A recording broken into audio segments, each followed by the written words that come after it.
రష్యాతో కటిఫ్ చేసుకోవాలని ఒత్తిడి చేశాడు. ట్రేడ్ డీల్లో తనదే అప్పర్ హ్యాండ్ కావాలని పట్టుబట్టాడు. ప్రధాని మోడీ తనను సర్ అని పిలుస్తారంటూ పిల్ల చేష్టలతో రెచ్చిపోయాడు. ఇప్పుడు తన టీంతో భారత్ బెస్ట్, మోడీ గ్రేట్ అంటూ ఇండియాకు దగ్గరయ్యే ప్రయత్నాలు మొదలుపెట్టాడు. తమకు భారత్ తర్వాత ఎవరైనా అంటూ రాయబారం పంపుతున్నాడు. అవును, ఇప్పటి వరకు తెంపరి చర్యలతో రెచ్చిపోయిన ట్రంప్ ఇప్పుడు తన టీంతో భారత్ తర్వాతే ఎవరైనా అని చెప్పిస్తున్నాడు. ఇంతకు భారత్పై 500% సుంకాలు వేస్తామని బెదిరిస్తున్న ట్రంప్ సడన్ గా ఎందుకు యూటర్న్ తీసుకుంటున్నాడు? భారత్ తర్వాతే ఎవరైనా అన్న సెర్గియో ప్రకటన వెనుక వ్యూహం ఏంటి? Let's watch. భారత్ను బెదిరింపులతో దారికి తెచ్చుకోలేమని అర్థమైందా? విమర్శించిన నోళ్లే భారత్తో స్నేహగీతం పాడడానికి రీజన్ ఏంటి? భారత్ తర్వాతే ఎవరైనా అన్న ప్రకటన వెనుక వ్యూహం ఏంటి? And Prime Minister Modi came to see me. Sir, may I see you, please? Yes, I have a very good relationship with him. He's not that happy with me because, you know, they're paying a lot of tariffs now because they're not doing the oil, but they are. They've now reduced it very substantially, as you know, from Russia.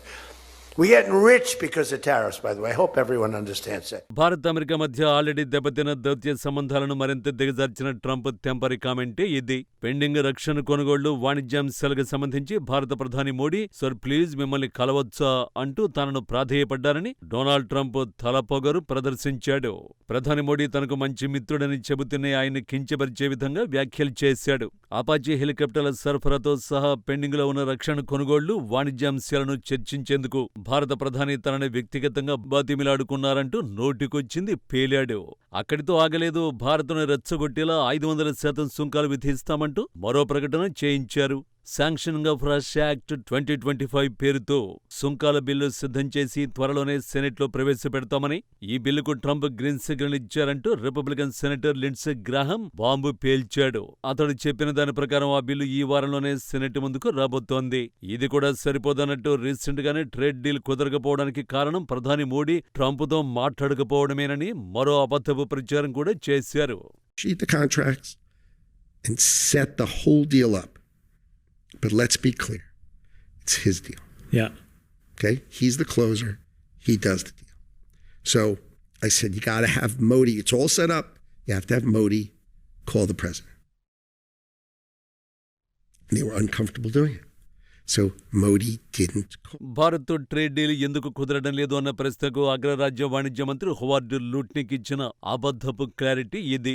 ఒప్పందం ఎప్పుడో కొలిక్కి వచ్చిందని, అది ముగియడానికి ట్రంప్నకు Modi call చేయాల్సి ఉందని, కానీ మోడీ ఆ పని చేయలేదంటూ నోటికొచ్చింది వాగాడు. మోడీ ఫోన్ చేయడానికి నిరాకరించినప్పటికీ ఇంకా ఫోన్ చేయడానికి అవకాశం ఉందని లూట్నిక్ వ్యాఖ్యానించాడు. ఇలా కేవలం 3 రోజుల వ్యవధిలోనే భారత్ లక్ష్యంగా ఎన్ని కుట్రలు చేయాలో అన్నీ చేశాడు. మోడీపై నోటికొచ్చింది వాగుతూ విషం చిమ్మే ప్రయత్నం చేశారు. వీటి వెనుక లక్ష్యం ఒక్కటే, భారత్ను ఏదో ఒక రకంగా తమ దారికి తెచ్చుకోవాలి అన్నదే. భారత్ అమెరికా బంధం బేటలు వారడానికి కారకుడు ట్రంప్ కాదు, ప్రధాని మోడీనే అని ముద్ర వెయ్యాలని చాలా తీవ్రంగా ప్రయత్నాలు చేశారు.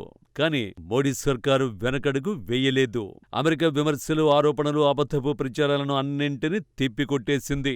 ఎన్ని కుట్రలు చేసినా జాతీయ ప్రయోజనాలే తమ ఫస్ట్ ప్రయారిటీ అని స్పష్టం చేసింది. We remain interested in a mutually beneficial trade deal between two complementary economies and look forward to concluding it. Incidentally, Prime Minister and President Trump have also spoken on phone on 8 occasions during 2025, covering different aspects of our wide-ranging partnership. America ఆరోపణలు, fake ప్రచారానికి Bharat mark mass reply ఇదే. America వాణిజ్య కార్యదర్శి వ్యాఖ్యలు వాస్తవ దూరమని స్పష్టం చేశారు. ఇరు దేశాల మధ్య పరస్పర ప్రయోజనకరమైన ట్రేడ్ డీల్పై ఆసక్తితో ఉన్నామని, దానిని త్వరలో ముగిస్తామని తెలిపారు. 2025లో 8 సార్లు అమెరికా అధ్యక్షుడు ట్రంప్, ప్రధాని మోడీ మధ్య ఫోన్ కాల్ సంభాషణలు జరిగాయన్నారు. వాటిలో వాణిజ్య ఒప్పందంలోని పలు అంశాలు చర్చకొచ్చాయని తెలిపారు. ద్వైపాక్షిక భాగస్వామ్యం బలోపేతంపైన వారిద్దరూ చర్చించుకున్నారని రణధీర్ జైస్వాల్ చెప్పారు. అప్పుడే 500% సుంకాల బిల్లు అంశంపైన క్రిస్టల్ క్లియర్ కామెంట్స్ చేశారు. 140 కోట్ల మంది భారతీయులకు ఇంధన భద్రతను కల్పించేందుకు వీలైనంత చౌకగా విభిన్న దేశాల నుంచి ముడి చమురును భారత్ సమీకరిస్తోందని, దేశ ఇంధన విధానంపై ప్రభావాన్ని చూపగల ప్రతిపాదిత అమెరికా బిల్లు గురించి భారత్కు బాగా తెలుసని స్పష్టం చేశారు. రణధీర్ ఇచ్చిన క్లారిటీ తర్వాతే అమెరికాకు భారత్ తన విధానంపై ఎంత స్ట్రాంగ్ గా నిలబడిందో అన్న క్లారిటీ వచ్చింది. భారత్ను బెదిరించో భయపెట్టో తమ దారికి తెచ్చుకోవడం కష్టమని తెలిసొచ్చింది. అందుకే ఇప్పుడు తమకు భారత్ తర్వాతే ఎవరైనా అని యూటర్న్ తీసుకునే ప్రయత్నం చేసినట్టు కనిపిస్తోంది. No partner is more essential than India. In the months and years ahead, it is my goal as ambassador to pursue a very ambitious agenda.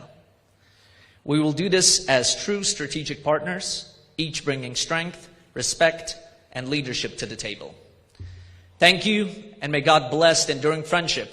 అమెరికాకు భారత్ కంటే అత్యంత అవసరమైన దేశం మరొకటి లేదు అని చెప్పింది ఎవరూ కాదు, భారత్లో అమెరికా రాయబారి సెర్గియో గోర్. అమెరికా అధ్యక్షుడు డొనాల్డ్ ట్రంప్నకు అత్యంత సన్నిహితుడు. ఢిల్లీలోని అమెరికా రాయబార కార్యాలయంలో ప్రసంగిస్తూ ప్రధాని మోడీ, అమెరికా అధ్యక్షుడు ట్రంప్ మధ్య ఉన్న స్నేహం కేవలం దౌత్యపరమైనది కాదని, అది నిజమైన స్నేహమని సెర్గియో గోర్ కొనియాడాడు. తాను అధ్యక్షుడు ట్రంప్తో కలిసి ప్రపంచమంతా తిరిగానని, మోడీతో ఆయనకున్న అనుబంధం ఎంత సహజమైనదో స్వయంగా చూసినట్టు చెప్పారు. నిజమైన స్నేహితుల మధ్య అభిప్రాయ భేదాలు ఉండొచ్చు, కానీ చివరికి వారు వాటన్నింటినీ పరిష్కరించుకుని ముందుకు సాగుతారని ఆయన వ్యాఖ్యానించారు. ఇరు దేశాల మధ్య పెండింగులో ఉన్న వాణిజ్య వివాదాలు త్వరలోనే సమసిపోతాయనే ఆశాభావాన్ని వ్యక్తం చేశారు. అంతేకాదు, అమెరికా నేతృత్వంలోని ప్రతిష్టాత్మక పాక్స్ సిలికా కూటమిలో భారత్కు పూర్తిస్థాయి సభ్యత్వం గురించి కీలక ప్రకటన చేశారు. వచ్చే నెలలో భారత్ అధికారికంగా ఈ గ్రూపులో చేరుతుందని గోరు వెల్లడించాడు.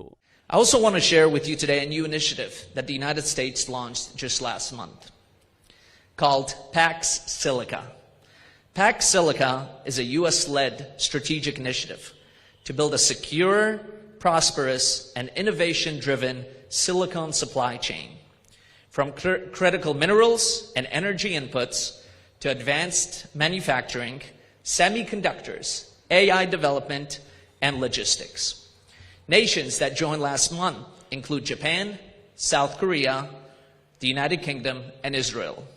Today, I am pleased to announce that India will be invited to join this group of nations as a full member next month. సెమీకండక్టర్లు, సిలికాన్ సరఫరా నెట్వర్క్ను మరింత సురక్షితంగా, పటిష్టంగా మార్చేందుకు అమెరికా చేపట్టిన పాక్స్ సిలికా కూటమిలో భారత్ను చేర్చుకుంటున్నట్టు తెలిపారు. ఈ సభ్యత్వం వల్ల భారత్ అంతర్జాతీయ సాంకేతిక రంగంలో అగ్రగామిగా ఎదిగే అవకాశం ఉంది. నిజానికి 2025 డిసెంబర్లో అమెరికా ఈ కూటమిని ప్రకటించినప్పుడు భారత్ను చేర్చుకోలేదు.